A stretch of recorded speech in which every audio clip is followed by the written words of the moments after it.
Hey guys, if you're wondering how to create content and get started on your content creation journey, stay tuned because this video is for you. I'm Sarah with TexasTitleGirl, and I'm going to show you the 3 things that you need to do and keep in mind when getting started in your content creation journey. So let's get into it.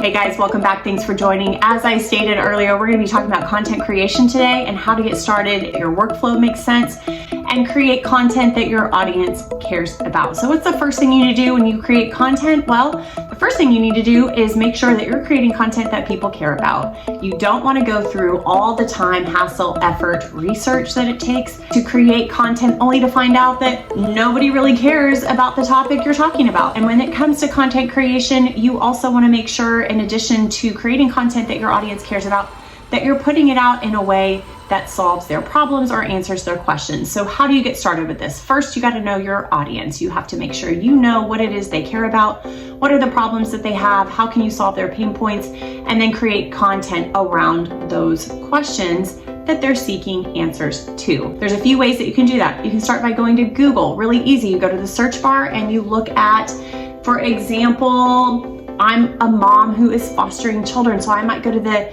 internet, specifically Google, and type in how to get started with fostering. And when I start to type in that long tail keyword, I'm gonna have other keywords that are ranking in search come up. So that's gonna give me a good indicator right then and there of what I need to be making content around.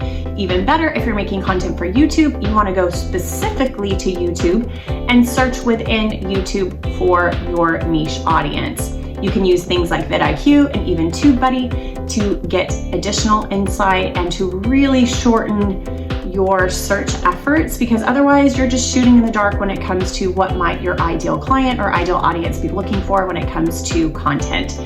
Creating content in 2022 has never been easier because you do have these resources like vidIQ and TubeBuddy in order to answer the questions that you have when it comes to searching for content that you should be creating. But when it comes to that content creation piece, you have to start with the end in mind and say, what is it that my people are looking for? What are their pain points and how can I solve their problems through my content creation efforts? But what I really want you to keep in mind is starting with the end in mind. Don't go create a video because you think it's a good idea. Create content and create video content specifically because you know it's a good idea. You know people are searching for that type of content right now, or they search for it often. So right now would be trending, often would be evergreen, meaning trending is something that's really hot right now. Evergreen is content that will be good for 1-2 years or even a lifetime. It's always something people are searching for. For example, how to change a tire. People always want to know how to change a tire.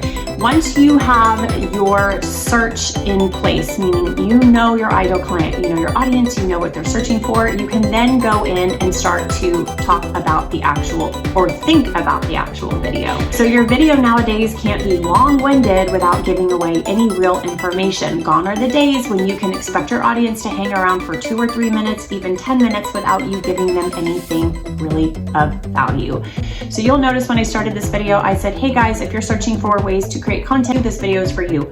I wasted no time giving you, the viewer, or you, the audience, information on what this video was going to be about. I did not waste time by asking you to subscribe, although now would be a good time to do so if you haven't already subscribed to my channel. I made sure to get into the content right away, and I tried to upfront tell you what you would get out of this video. If you are looking to play the YouTube game, you've got to be able to give your audience information and some sort of value right up front. We live in a world now where your attention span is shrinking. So if you are expecting people to just watch your content and hang around, unless you are an influencer and unless you have this huge loyal fan base, they're not going to do it. They want to know that you're going to give them something of value right away. The second thing you have to do when creating content, whether it's a short form video or a long form video like this one, is you've got to jump into the content right away. And even better, you've got to start with a really great hook. A hook is something that grabs the viewer's attention. So using high emotion words like stop doing this now, you're missing out if you're not doing this, start doing this right away, you're losing on YouTube because you're doing this, things that invoke or create emotion for the viewer or capture their attention is going to hopefully hook them in and keep them on your video if it's YouTube for at least 30 seconds, which is really important. As a quick review before I hit the third thing you need to keep in mind when creating content is you need to make sure that you're solving the problems and addressing the pain points of your ideal client or audience. You also need to make sure that you're jumping into the content right away, not leaving anything to the imagination in order to grab their attention and hopefully keep them on your video for the duration, because you're also, if you're on YouTube, trying to get them to stay on your channel longer and stay on your video longer to increase your watch time and address that CTR, which is your click-through rate. You really want to make sure that you're grabbing their attention by including a hook. The third thing that you want to do when you are creating content, you really want to make sure that your content addresses 3 of the following things: information, education, or inspiration/entertainment. Information is simply telling me something that maybe I wasn't aware of before. Education is a little different because education will teach the viewer how to do something. Is the simplest example of educational content that I can think of. Even a makeup tutorial would be educational because you might be showing somebody how to apply makeup in a way that makes them look younger, and you're teaching them step by step. Educational content for somebody in real estate might be, here's how to apply for a loan, and you take them step by step. Might even be telling a first-time home buyer, here's the things you need to do prior to searching for a home. Educational content is huge because we live in a world where people can go to the internet, specifically YouTube, and get educated on topics that are of interest to them 24 hours a day, and they from there are able to binge that content and learn as much as they want on that topic. Don't live in a world anymore where you are gatekeeping information and saying, if you want to know more, then you have to give me your email. If you want to know more, then you have to subscribe. No, we want you to subscribe. We hope that you'll subscribe, but we also are going to give away information for free because we know that's what people expect. So keep that in mind when creating content, because what's going to happen is you're going to start to create what's called content pillars,